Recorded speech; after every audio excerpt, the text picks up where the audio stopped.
Good afternoon, everybody. Thank you for taking some time out of your happy hour here today to listen in on the world's most exciting topic of transmission regulatory reform. I'm Devin Hartman. I'm the Director of Energy and Environmental Policy here at the R Street Institute. We are really excited to dig into this topic with our esteemed panel here today. Just for a quick run of show item, we're going to have about 45 minutes of structured Q&A depending on how it goes here. And then please feel free to submit your questions in the chat, and I'll get to them in the end. I may aggregate up similar questions. And then, of course, this session is being recorded. So we will have opportunities to share the archive version with folks that couldn't attend today, or if some of you want to reference it later on. So with that, let's just jump right into it. I think if you signed up here, the general importance of this topic probably doesn't need much explaining or introduction. But just to table set, I think transmission policy reform is one of the most underappreciated areas in energy these days. It's also one of the wonkiest. And among it, as we dive into those weeds, I think the foremost reform we're looking at right now is a notice of proposed rulemaking issued by the Federal Energy Regulatory Commission here in April. Of course, as big as transmission policy reform is, even this NOPR is limited in scope. It only deals with regional transmission planning and cost allocation. But even that is such a huge topic, really. That alone over the next couple decades could easily affect hundreds of billions of dollars in costs and benefits to our economy. So this is definitely a big potatoes item. But to really make sure we get on the right track towards a final rule here, we need to make sure we lift up the hood on this thing and really and dig into some of the specific provisions. Now, the rule is about 500 pages, if I recall correctly, and contains more provisions than I can name off the top of my head. So I've asked our panelists to really zero in on three that we think are going to be some of the biggest drivers of those costs and benefits. And in no particular order, I'll start off with holistic and forward-looking regional planning, which is something that I think all of us expected going into this process very much. And next up, we really want to dig into a mechanism that FERC is exploring to seek more agreement and participation among state entities, especially because transmission planning and siting and agreement on cost allocation is sort of right at that federal-state nexus. So that's very important. And then lastly, FERC, I think, threw many of us a bit of a curveball by introducing some anti-competitive mechanisms in the NOPR that would actually allow incumbents to preclude competition from independent developers.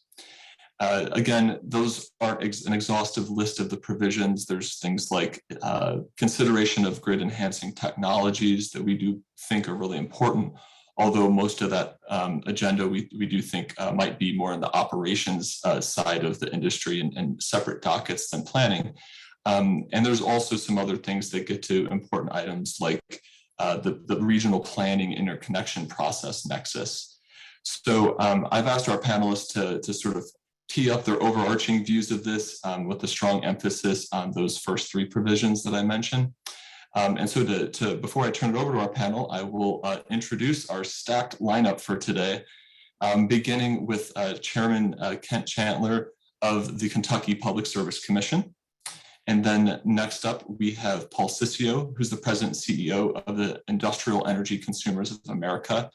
He's also the leader of the Upstart Electricity Transmission Competition Coalition, which formed last year. And then we have Jenny Chen, who's a senior manager at the World Resources Institute and did a paper for us a few months ago. So glad to have you, Jenny. And then last, but certainly not least, we have Jeff Dennis, who's the general counsel over at Advanced Energy Economy. So welcome to our panelists. And I will present the first question to all of you in the order that of that introduction. And that is, What are your transmission reform priorities, and how does the NOPR stack up? Mr. Chairman, if you'd be so kind to kick us off. Yeah, so this is the second time you've asked me in, I think, a matter of a week, Kevin, to speak, and surprised me by saying that I was the first person to go. So thanks for that. I'll never forget. All right, so going off of the expectation that things aren't done with the single NOPR. I think there are 4 other outstanding NOPRs, that's a safe assumption. I would say that it falls into 3 main categories at the height of what I think the transmission reform priorities ought to be. First, there has to be less bifurcation between the transmission needs that are considered to be local and regional. Next, I think there has to be greater competition across the board, less exceptions. I think that goes along with, I thought it was cute, in the NOPR reply comments I filed, less rights of first refusal, more competition category of my comments. And then finally, more authority for states on wholesale issues across the board, not just transmission. So how does this NOPR do on those 3 items? It's a mixed bag. So on giving states more authority, check the box. It's not as far as I would like it to go, but it's certainly in the right direction. I think it's clear that FERC didn't want to push the envelope on trying to give states some 205 rights. I completely understand. If I was them, I'd probably have gone the safe route too. But this idea of requiring those people with the applicable 205 rights to take into account what the state's positions are, require this material interaction with the states, I think is certainly a step in the right direction for those areas that haven't had that experience in the past, right? So SPP and that RTO, the Regional State Commissioner RSC, already has a significant amount of input on resource adequacy for a small part, but also on transmission cost allocation. And then even the organization of MISO states, the state commissioners in MISO have a greater bit of authority, I guess I'll say, than those in those state commissions in PJM and certainly the non-RTO areas. And then on the greater competition,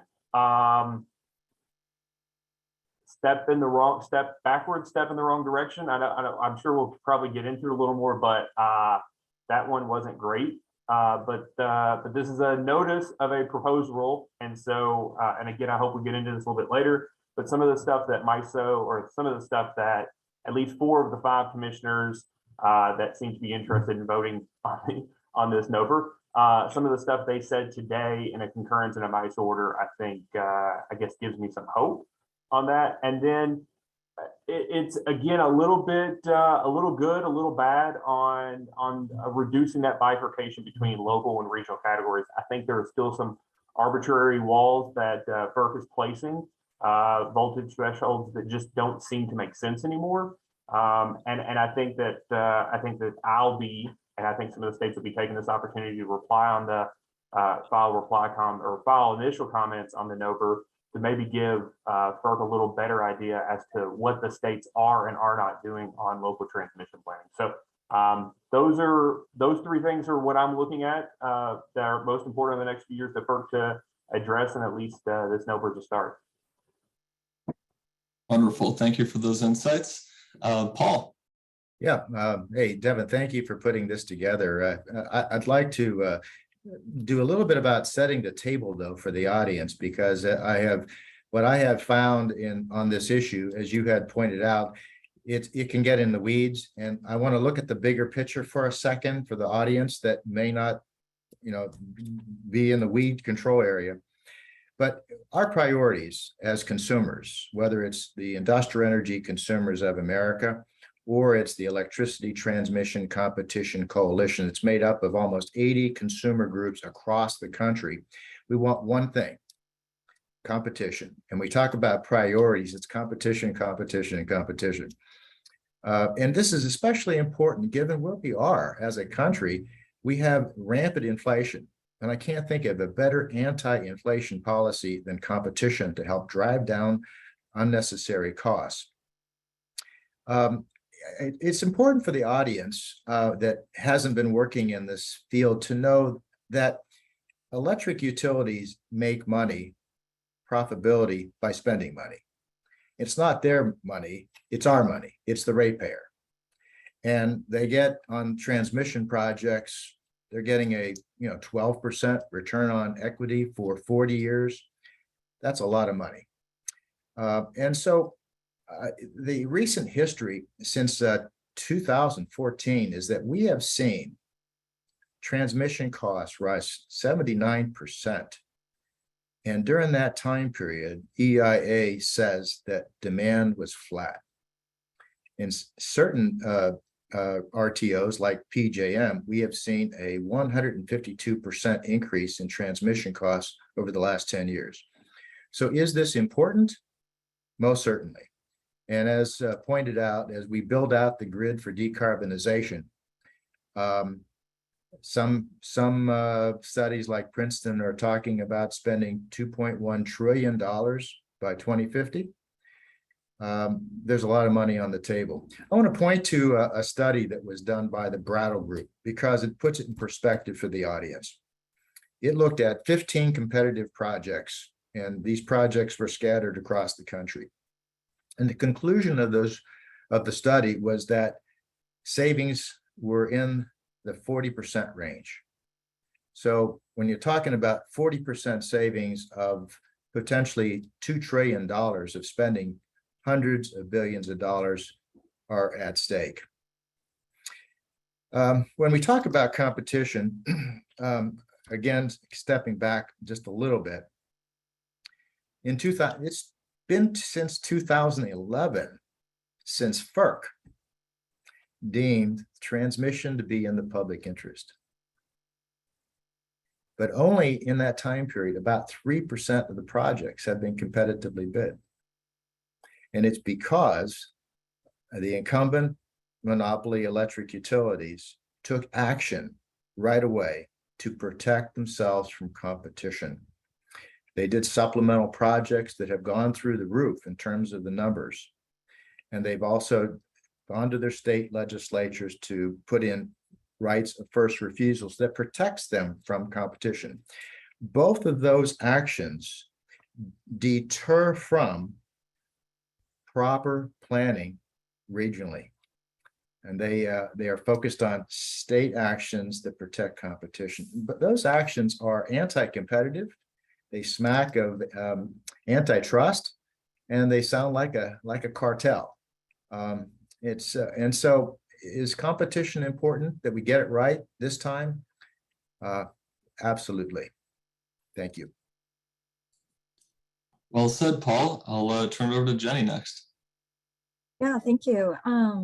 This is a great set of topics to be talking about and very timely. So thank you for putting together this webinar, Devin.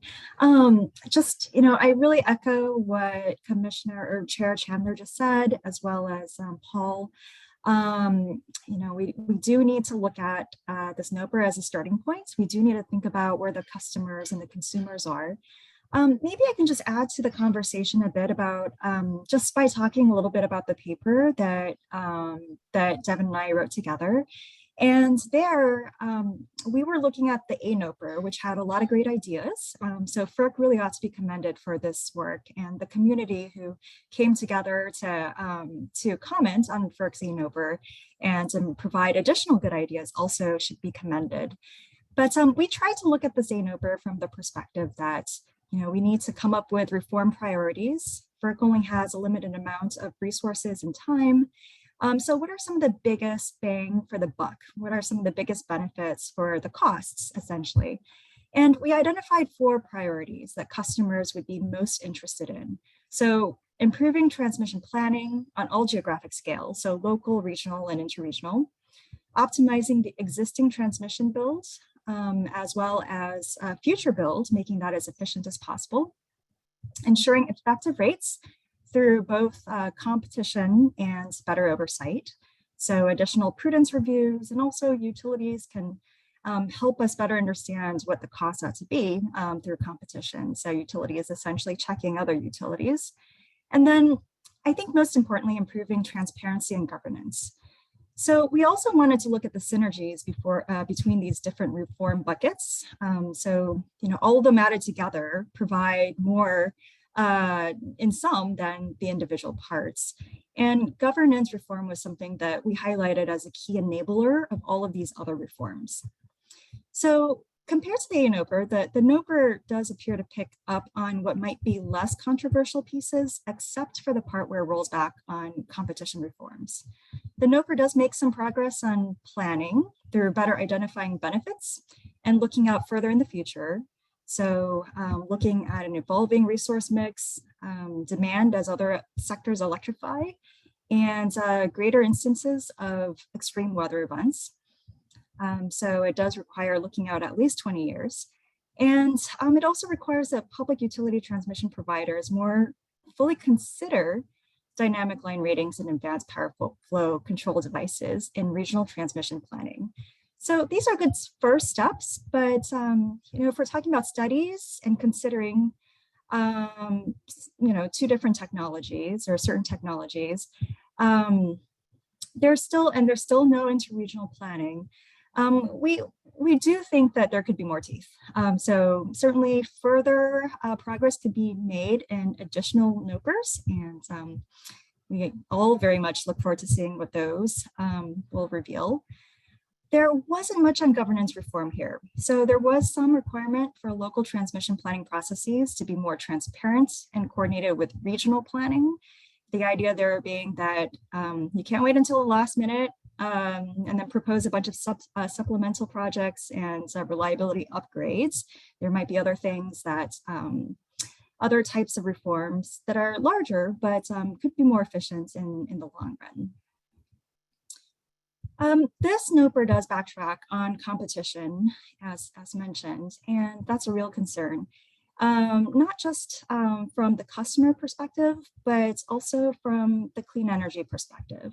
So as Paul mentioned, academic studies indicate that we'll be paying hundreds of billions, if not trillions, on necessary upgrades to transition to a renewable future, particularly as we electrify transportation, buildings, potentially industrial processes and other sectors. And if we're looking at transmission without competition, we're looking at a markup of around maybe 50%. Customers will tire of paying for transmission at that level.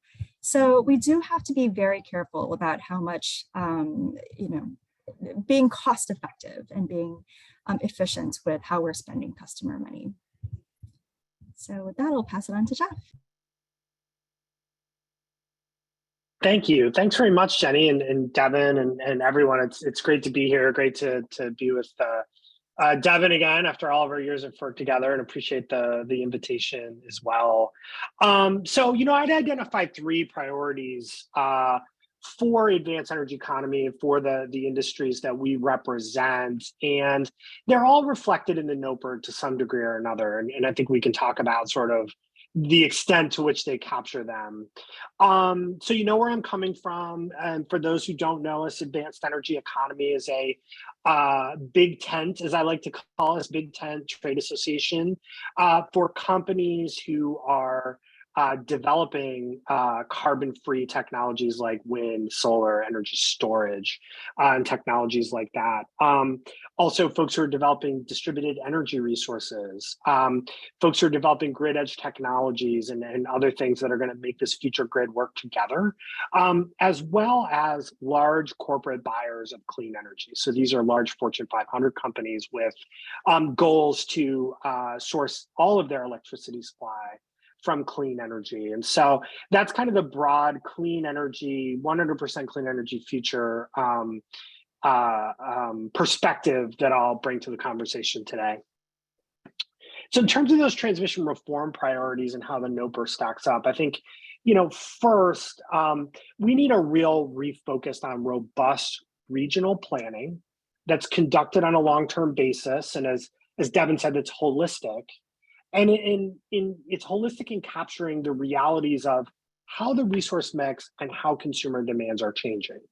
That includes not only the fact that we've got market forces, state policies, and consumer demands driving a significant uptick and the adoption of advanced energy technologies like wind and solar and storage and distributed energy, but also how electrification of economic sectors like transportation and buildings are going to drive demand higher in the future and are going to potentially drive demand in different ways. Demand's going to look a lot different than it did in the past.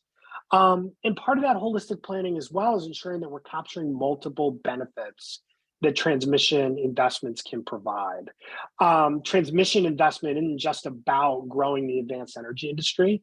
It's key, it's central to that, but it's also making sure we have a resilient grid in the future. We have seen recently the results of a lack of resiliency or where we don't have enough transmission to meet those needs, and it can result in catastrophic outcomes for consumers and for a variety of folks. And so that all needs to be captured in planning on a long-term basis. This is not short-lived infrastructure. The reality is that FERC's last effort at transmission planning, Order 1000, is not capturing, regional planning under that rule is not capturing all of these different drivers of transmission needs. And it continues this kind of siloed approach to thinking about transmission needs in very narrow silos that are not holistically capturing all of the reasons why we need transmission and all of the benefits. And we think the NOPR does a great job of laying those out. Really, the NOPR did a really good job of capturing all of that and capturing these realities that are happening on the grid, all around FERC, all around the markets that it regulates. So, in large measure, we think that the NOPR did a good job of capturing those things. Certainly, there are interesting questions about how prescriptive the commission can or should be in a final rule in terms of those factors. I think that we believe that there is going to need to be some measure of prescription that was not in Order 1000 because of the fact that experience showed us that Order 1000, while a meaningful step forward, did not really capture all of these things. So certainly we think that'll be an important debate as we move forward about prescription, but certainly think the NOPR is on the right track with regard to capturing all the factors that are driving transmission needs today. Second, and really equally important for us, is ensuring that states have meaningful opportunities to shape transmission. And the NOPR really provides this opportunity mostly in the context of cost allocation.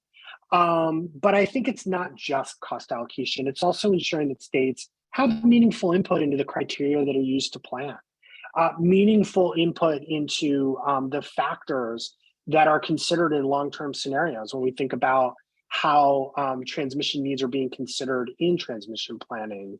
I don't think, and Chair Chandler's here, he can correct me, states, I am sure, don't want to be in a position of choosing projects up front, but they do want to be in a position of being able to carve out, have a meaningful role in shaping transmission. I often like to say that transmission, in my experience, and again, I hope Chair Chandler will disagree with me if I'm wrong, but transmission is too often something that happens to the states. Planning happens somewhere else. Those outcomes are then dropped in the lap of states in sometimes contentious proceedings, permitting proceedings, certificate of need proceedings. And I think FERC learned some important lessons on this from Order 1000, where state engagement was not frankly prioritized up front. And I think that sort of hurt the ability to work cooperatively with states, or in Commissioner Clements' view, to work with states as decision partners. So we think that part of the NOPR is really important. And really, I would commend FERC for all the work that they've done to really try to work with states as they go through this process. I think there are a lot of important questions to sort out about what that process looks like to give states a meaningful role. But certainly I think the NOPR does a really good job of kicking off that conversation and recognizing the importance of it. Finally, as an advanced technology organization, I have to mention our priority around ensuring that planning is capturing the capabilities of advanced transmission technologies, whether it's the grid enhancing technologies that both Devin and Jenny mentioned earlier that are critically important. But there are other advanced transmission technologies too. Congress actually defined transmission technologies in statute and told the commission that part of its job in implementing the Federal Power Act is to ensure that it's encouraging the adoption of these technologies. And they really have an opportunity to make sure that planning is capturing these. And this is a place where the commission may well need to be more prescriptive. You know, and I'm thinking about things like advanced conductors, right? Why would we use decades old conductor technology when we could use the same right of way with enhanced conductor technology to get more throughput? We finally need to solve this question about how energy storage can be thought of as a transmission asset in a way that doesn't impact markets and provide a more cost-effective solution. I think all of those things are critical. The NOPR starts to get there, as Jenny mentioned, but doesn't go probably as far as certainly our industry would like. One other piece I'll mention, and then I'll turn the mic back over, is we also think that planning scenarios really need to capture the evolution of distributed energy resources. And I want to be clear, this isn't an either or thing. We're going to build a lot of transmission and we're going to install a lot of DER in the course of this energy transition for a lot of different reasons, not the least of which is that customers are demanding DER technology. They want more control over their energy usage, and DERs have come down in cost in a way, and DER providers have come up with unique financing models and other things that we can get these technologies to more people. So we've got to account for that growth in planning scenarios, because otherwise we're going to have questions about need and costs and other things. So we really need to take a holistic view of the grid as it becomes more interconnected and more intertwined with customers. And I think that's something that you'll certainly hear us emphasizing to the commission as this rule progresses. So thanks again, looking forward to the discussion. Excellent, thank you, Jeff. As everyone can tell, there are so many thoughts on so many different aspects of this. So in our remaining half here today, the structured part, I'm going to try to consolidate a couple themes and get our panelists in on this. So one thing that came out very heavily in the NOPR is that FERC is very concerned that the wrong transmission is getting built at oftentimes at a cost premium to consumers. And then the right transmission is not getting built whatsoever. And there's many kind of fingers kind of getting pointed at different aspects of the transmission planning and really like all the way down to the execution process that affect this. And that's raised the question of what are the roles of different actors in kind of instilling that economic discipline in this ecosystem, right? And so I'm going to start off with going back to Chairman Chandler, where to actually extend a question that came originally from FERC staff and some commissioners, what is the potential role that states could play in this process going forward, recognizing that they have substantial resource constraints? We know that everyone's interested in a role in improving buy-in on siting and cost allocation, but are states, so I'd like you to speak to that, but can states really serve in a role of sort of being an economic disciplinarian in the sort of the project selection aspect too? So I would say, thank you for that incredibly simple question. So a couple of things, a couple of thoughts. I'm going to answer it in a very roundabout way. In terms of siting, there is nothing that FERC can do for siting. Siting is an individual state issue that is as much politics as it is anything. Every state's going to be a little bit different. I mean, for instance, Kentucky has a generation transmission, merchant generation transmission statutes on the books, right? Where we have a board that cites them. But the reality is that under Kentucky law, they're not deemed to be a utility and therefore don't have eminent domain. So whether or not they would actually be able to build competitive transmission that way or not, it's just something that we haven't, I don't think have squarely dealt with yet. So citing aside, because when you say states can deal with it, I mean, I think if you're talking about states as in, 50 of them, sure, they can deal with them. But then when you talk about who at the state can deal with them, for the most part, it's well beyond what the PUC's knowledge and authority. This is something that rests the legislature and significant policy issues on siting. But separately, when we start talking about economic oversight, the reality is that some of the states, a significant number of the states, especially those that have, for lack of a better term, deregulated and are this mostly shows up in the Mid-Atlantic and in PJM. when they deregulated, quite a few of those states just said, well, then this transmission issue is not in our wheelhouse anymore. FERC has jurisdiction over this. So our expectation is that they're going to be exerting their economic regulation over these transmission facilities. And it hasn't occurred. I think of it this way: in some of the states, jurisdiction is an issue, but for the most part, jurisdiction is not the problem here when we start talking about economic oversight of transmission. It's just oversight is the problem. FERC has, I think, all the jurisdiction it needs to set up the right incentives. It's whether or not it feels it's necessary to exert that oversight. This is one thing that I feel like I wish FERC would have addressed front and center, because I think it's all really, really related. The reason, this is just my humble opinion, the reason that people are the utility transmission owners, I'll say generally investor-owned transmission owners, are building I think the technical term is a crazy amount of local transmission, is because it's simple, there's no oversight, and they're making a ton of money doing it. So if you want them to do less of it, exert additional oversight, give them less return for investing in that type of those type of capital projects. And I think, frankly, and this is just, this is easy for me to sit in Kentucky and say this, but the most glaring example of this is what has happened in Ohio. I don't know if there are very many dollars floating around in Ohio that people aren't putting into local transmission investment. So you have a situation where the state basically, when they deregulate, the state EPC almost has no jurisdiction over transmission.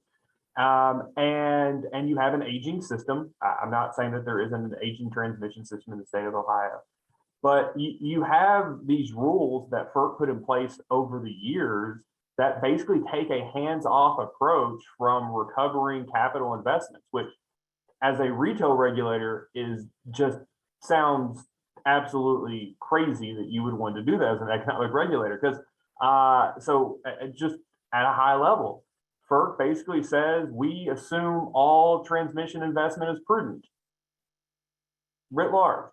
And then updating and telling FERC that you plan, not that you have, but that you plan on investing in transmission, you don't actually still have the burden of proof on those with that filing. If you update what your investment expectations are, it's not a 205 filing. It's not a request for new rates.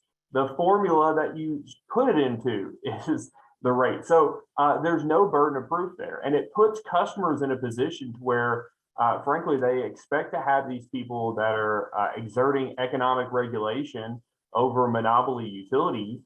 And the reality is that the economic regulator over the years has turned itself into an accountant and making sure that somebody did the numbers right. I don't know, I'll just say it this way. I don't know why we've set up incentives for people to do something, and then we act like they shouldn't have acted rationally and put their money into those places. So I think it's a simple answer, easier said than done. But we have a Kentucky utility who is an affiliate of an Ohio utility, and they told us in a rate case 3 years ago that they need a tracker for transmission costs, because transmission costs are the largest growing expense they have, and almost 90% of that transmission costs are from affiliate utilities passed through FERC rate schedules. So everybody always wants to point the finger. States can do this, states can do that. I've seen MISO pointing fingers at states for the last few weeks on resource adequacy. It's very interesting, but I had a basketball coach who once told me every time you point one finger, there's three pointing back at you. So I would be interested to see what the answers FERC can come up with that it can deal with these issues.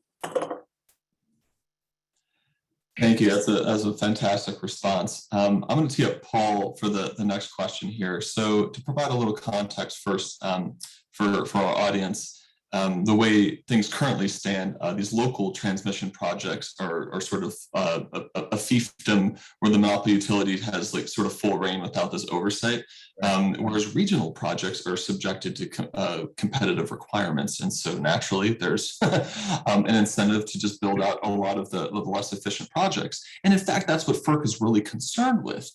And actually, I think kind of aligns with the chairman's point on some of those concerns of the wrong projects getting built. However, FERC's proposed remedy is in the opposite direction. So rather than hold some of the incumbent utilities responsible, they move in the opposite direction and say, well, let's just make it more lucrative to build regional, and you don't even have to deal with competition anymore. So Paul, I'd be curious, what is your level of concern with making sure the right projects get built? What is actually causing that? Is it competition or other things? And what's the fix for all this? Well,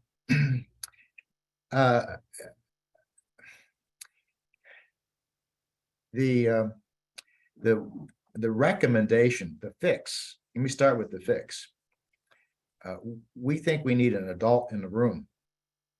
We need an independent, what we call an independent system planner administrator. They don't have an incentive to pick sides. Their job is to build projects, build a system of interconnecting grid transmission projects that benefit the nation at the lowest possible cost. And they as a independent player, they will take into consideration the input from all of these stakeholders that we were just listening to, some that have differing capabilities and valuing and what this is all about. But doing these supplemental projects is anti-efficiency. You cannot make the claim that doing supplemental projects and these state ROFRs, where they're making independent decisions without considering how all these grids are connected to other states, and there is cost being pushed from one state to the other. We need a system that has a person in each of the RTOs in charge to look at what we need and competitively bid those projects. It's got to be that way. Thank you. Yeah, thanks, Paul. And I know a lot of the efforts that your group has put on the record too, going, preceding this NOPR and the NOPR process, was talking about like what is the role of that regional institution to really provide that independent oversight. That's probably something that I think Jenny could speak to in a broader context. And Jenny, you mentioned the importance of kind of quality governance as sort of like the glue that makes all these different provisions of beneficial transmission reform work. Could you kind of explain how that independent planning and oversight role, affects the planning process itself, affects effective competition, et cetera? Yeah, absolutely. So just to back up for a second, I think we would all agree that utilities do play an important role in society. They're responsible for this infrastructure that's going to power the nation, ensure reliability, help us achieve clean energy goals. But at the same time, their actions are only as good as the incentives they face. So this is something that all the other speakers also mentioned. And there is this misalignment between their fiduciary duties to maximize profits for their shareholders with ensuring cost-effective service to captive ratepayers. So the key piece of ensuring that balance is struck in a way that also protects the customers, the electricity customers, is building up on governance, ensuring that governance and decision-making is truly independent. We're getting the information we need to look under the hood. So transparent provision of information, transparent processes and decision-making. All of these things are really important to a good proactive planning process, one where we can get the types of information about what's in place, where the rights of ways are with existing capacity, what are some ways we can update the system or essentially improve the efficiency of the system. So having a better sense of information about what the system looks like today and what are some of the solutions that can improve upon it given our collective goals in the future. Transparent information is really key to that. And then for the independent decision-making piece, Paul had mentioned this, there could be this independent transmission monitor. This is how FERC had put it in its NOPR. An independent transmission monitor can come in and help with analysis, help with ensuring that we're providing that information to stakeholders, and help with technical assistance, but maintaining the confidentiality that needs to be maintained. It can help ensure that the competition is run in a way that is fair and that the outcomes are in fact competitive. And also the independent transmission monitor could ensure that we're considering alternative technologies like grid enhancing technologies, non-transmission alternatives, where it really makes sense to consider those. So, so this type of governance reform is helpful to just improving planning, improving how we use the existing system, and also improving competitive processes. There was one piece that I did want to say a little bit more about in terms of like the state's roles and respecting state public policies, because that is really important. And I might be wading into a minefield here, but we did raise, Ohio, and we all understand that there was some bribery that went on there. And clearly a statute that results from bribery is not state public policy, it's political economy. So, FERC doesn't like to call balls and strikes on public policy. And that, I see that as a very important lane. But at the same time, we do need to distinguish between public policy and political economy. So for example, if you have a state ROFR where the state incumbent utility is lobbying for a ROFR in that state, but in another state where that utility is a competitive transmission developer is lobbying against a state ROFR, then it's kind of hard to say that this ROFR is a public policy. It's a outcome of a entity that wants to protect its own interests. Another topic that we frequently raise when we talk about state public policies, and one that is important, is local economic development. And so protecting communities, protecting jobs, that's something that states really have a legitimate interest in doing.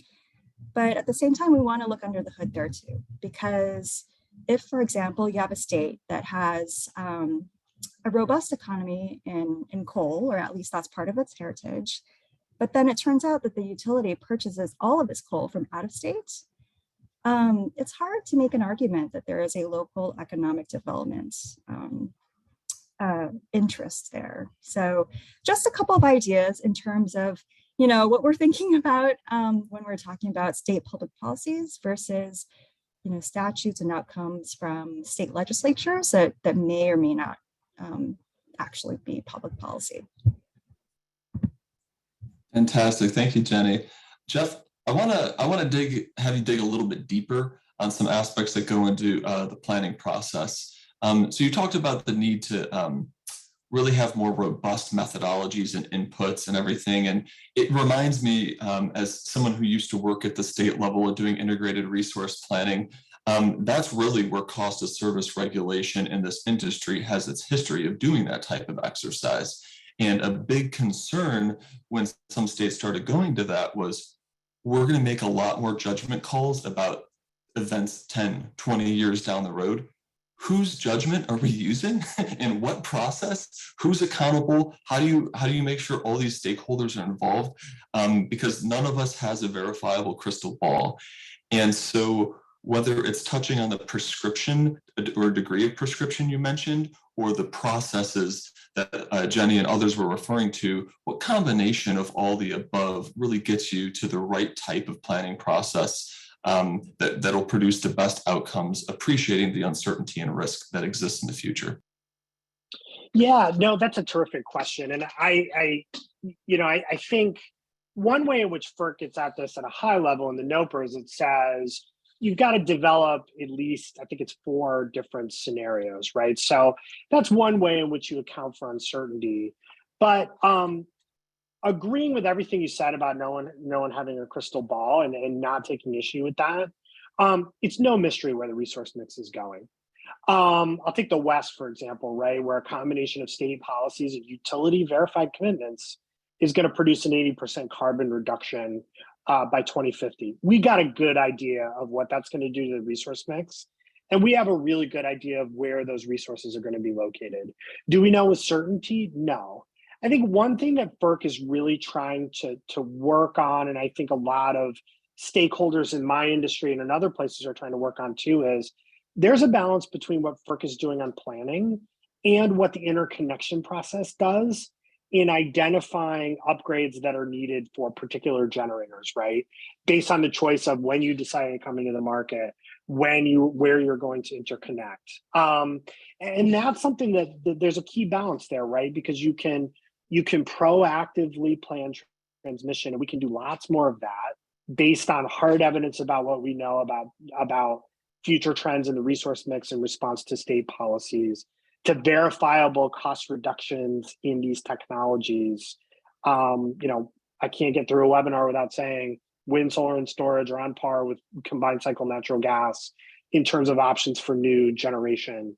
So you factor all that in and we know, but in addition to that, every competitor in the market has to make choices about where they site, about when they build that plant, and about the transmission cost consequences of that and who will bear it. So there's a balance there. I think FERC is working hard to find that balance. And to be honest, I don't know that I totally have a silver bullet answer on that. I think one thing that's interesting on this, and it's slightly a diversion from your question, but not, is Chairman Chandler made some interesting points about kind of these prudence determinations, right? And when you think about projecting the future and where should we build transmission, there's prudence aspects to that, right? Was your forecasting correct?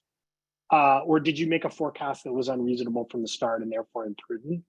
It's sort of interesting that we've evolved in the transmission space where we still have cost-based recovery, right?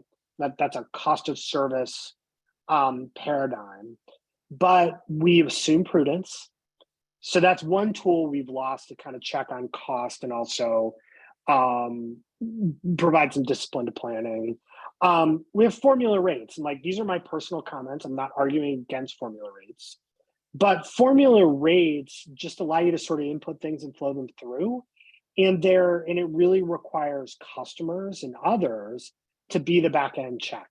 There's not a regular rate case anymore in transmission. And so I think we have to think about, I'm not advocating for regular rate cases. If I was in private practice, I might, because it'd be great for my business. But what I think I am advocating for is thinking about how these tools have changed over the years and how we need to adapt to that so that we don't have sort of cost-based recovery without all the regulatory checks that we used to have. I think that's something that we need to think about more. That's a great point. Chairman Chandler, see you have your hand up. Yeah, so I just would like a couple of things. One thing to touch on a couple of points that people have made, talking about this local, the supplemental projects that are, they're referred to as supplemental PJM, but these local transmission projects that utilities are, let's just say, doing what makes sense by putting their money in the least risk, highest return investments they can make. But also, what I'm about to say touches on this idea of the holistic planning, and we don't know what we don't know, but there are, to Jeff's point, there are quite a few things that we do know, right? In the Ohio Valley, for instance, we don't expect to have a bunch of 13, 14, 1,500 megawatt thermal resources over the next 40 and 50 years like we have the past 30, 40, 50 years, right? Even the ordinary combined cycles now look like max 600 megawatts. But what we're doing are a lot of 50, 100, 150, 200 megawatt renewable projects. And just ahead of today's panel, I looked it up just to kind of give an anecdotal idea of this. There's a lot of conversation in the NOPR about 230 kV facilities and right sizing facilities that may otherwise be replaced at the end of their life through the local planning process, and whether or not those could be incorporated and right sized and efficiently planned in the regional processes. Kentucky has more than 150 projects in the MISO and PJM queues. Every single one of them is either solar, battery, or solar plus battery, right? The average project is about 115 megawatts, and that's thrown off by a couple of 1,000 megawatt projects in the queue. But it's about 115 megawatts. All but 14 of those, so over 140 of them, are connecting to infrastructure below 200 kV, right? What we know is that generation right now looks to be smaller, far more disaggregated than it historically has been, and is connecting at much lower voltage facilities across the transmission system. And we can talk about what we don't know and changes. That's what we do know, is there is an expectation that the way, we keep talking about Jeff mentioned the very first time, the resource mix and demands are changing. This is what we do know. And in Kentucky, we're not finding at the end of life, end of transmission facilities lives, are they replacing them in kind in the exact same place with the exact same voltage? Because these facilities were built 50, 60, 70 years ago. People and loads aren't where they used to be, and generation is certainly not where it was when those were built. And it just seems, it just doesn't make sense to assume everything that's been in the past is going to be the same going forward when we're trying to do holistic transmission plans. All it's going to do is ensure we build the transmission grid inefficiently, ineffectively, and customers are going to pay more than they need to. Thank you. That's a great point. And I kind of like distinguishing the things that we tend to know a bit better and then versus the things that we just tend to not know as quite as well. But to Jeff's point too, on the robustness side, a lot of the things that we see in the NOPR record and the commentary around it is sort of what is the least regrets planning scenario that we have. And we all know things are changing in a general direction over the next 10, 20 years. Can we run scenarios and sensitivities across all those possible future outcomes and see if there's some solution sets that just have great net benefits for all those scenarios. Now, for our last few minutes here, we've already got a couple questions in, and I'll just pose this one open to the panel here. But one of our questions deals with asking if adjusting ROEs, either between different types of technologies or at different voltage levels, could be done to incent better behavior and outcomes. So I'll just, yes, we should give higher ROEs for the types of projects we want to see built and lower ROEs for the types of projects we don't see built. That, to me, that's just monopoly regulation 101. You set the incentives right. But the first place to start is to not grant local transmission that's planned at the local through supplemental, whatever they are, local transmission and RTO adder. That just makes no sense to give those types of projects an RTO adder, because those would technically be built exactly the way they are, regardless of RTO membership.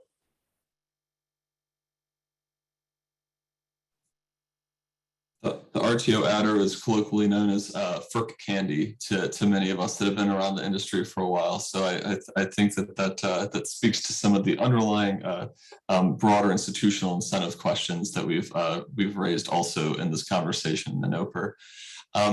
We also have a question that deals with interregional lines. Of course, this NOPR really focused on regional, but there is a section that does talk about, like, if I recall correctly, sort of the some aspects on the coordination that could be affected for interregional. Of course, FERC's Order 1000 only focused on regional, didn't have requirements in place for interregional. So I want to just open up to our panelists to offer their thoughts on the interregional scope of this NOPR and what could and should be done. I can start at a high level. I mean, I think the commission kind of consciously chose to focus primarily on regional planning and some of the other issues we've talked about in this NOPR. And when I think about interregional transmission, and I think probably many of folks in the audience listened to the conversation between the state commissioners and the FERC commissioners last week in San Diego, and about this issue. And when I think about interregional transmission, the real driver to me is resiliency. I think that interregional transmission is if you're thinking about it separate and apart from regional transmission, it's all about making sure that as we have increased extreme weather events, as we have all of these things, that we can maintain service to customers. We can move energy from where it's needed to where it's available, or I'm sorry, from where it's available to where it's needed. And I think that is an important driver of it, and it's separate and apart from some of these questions in the NOPR. And I'm hopeful after hearing that conversation that there's a lot of agreement about the need to put in place some minimum standards for that, so that we can have a more robust interregional solution that provides resilience, a benefit that inures to everyone. If you're a state that doesn't have clean energy policy, if you're a state that does. So I'm really hopeful to see that move forward, because I think it would take this conversation a little bit out of the partisan, sometimes partisan nature of transmission for clean energy, right? And this is transmission for the benefit of customers. Amen to that. Thanks, Jeff. So in the last 3-4 minutes here, I'm just going to ask each panelist to spend about 30 to 45 seconds on what their take-home points are for next steps for FERC and its stakeholders on this NOPR moving forward. I'll start with Jenny this time. Yeah, sure. So, actually, maybe I'll just use this opportunity to talk a little bit about interregional and what DOE is doing in terms of a national transmission study. So if FERC, it's hard to imagine what this might look like, but there are a lot of smart people at FERC, but certainly trying to get a better sense of how FERC could leverage studies that DOE is doing. And DOE, I understand, is going to be working with a lot of stakeholders, doing a lot of modeling, translating a study into something that could actually be implementable into an interregional planning process. Certainly, governance is an issue that we would love to see more action on. We didn't talk much about an independent transmission planner. We did talk about an independent transmission monitor, but certainly in certain regions, without RTOs, there are no regional planners that are actually independent entities. It's the utilities getting together and rolling up their plans. So something like that would be an interesting thing to explore as well. And in terms of next steps, maybe just a smaller next step would be take the controversial pieces out of this NOPR. So in particular, the ROFR piece and rolling back competition. Thanks, Jenny. Paul. Yeah. Oh, well, simply stated, there is this view by FERC, and it's also coming from Edison Electric Institute, that FERC Order 1000 didn't work, and therefore we need to let the ROFRs free again. And our focus is on helping FERC understand that competition works. It is absolutely certain that it does reduce costs, and it does not interfere with planning. It actually helps. So our emphasis is on working to communicate the fact that FERC Order 1000 was never allowed to work, and that's why you didn't have the kind of competition that we expected with FERC Order 1000. As I said earlier, that actions were taken specifically by incumbent utilities to avoid FERC Order 1000 jurisdiction, and FERC did nothing to enforce it. And Chairman Chandler, please. Yeah, so I did see Mr. Kavula's question, by the way. I'd love to address that at some point, but for interregional planning, I guess maybe this was kind of alluded to, but interregional planning for reliability and resilience makes the most sense.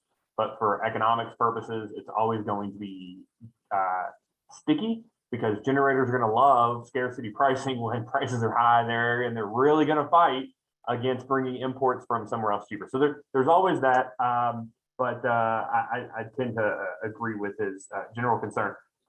Look, I'm not going to give FERC a recommendation. I'm going to give them plenty, but they're going to be in comments. I will say this: FERC, the entire unanimously approved a filing out of MISO today. It was not great what they approved, but I'll at least say the 4 out of the 5 commissioners, which excluded Commissioner Danley, their comments today, I take them to heart. I think they're encouraging. They indicated basically, we get that some of the things that FERC has done over the years around competition, quote, may not adequately protect consumers. And here's another quote they had, but and that, you know, this is not the quote yet, but protecting incumbent TOs from competition, quote, has the negative consequence of expanding the scope of projects for which the transmission owner has less incentive to reduce costs and maximize benefits to the greatest extent possible. So I take it they are singing from the same hymnal that I have been, and given the serial nature of these comments relative to their NOPR, hopefully some final rule looks like it's a little more pro-competition than they started off. Thank you very much. And I know we're 1 minute over, but I know Jeff can put a bow on things in 30 seconds. So Jeff, over to you.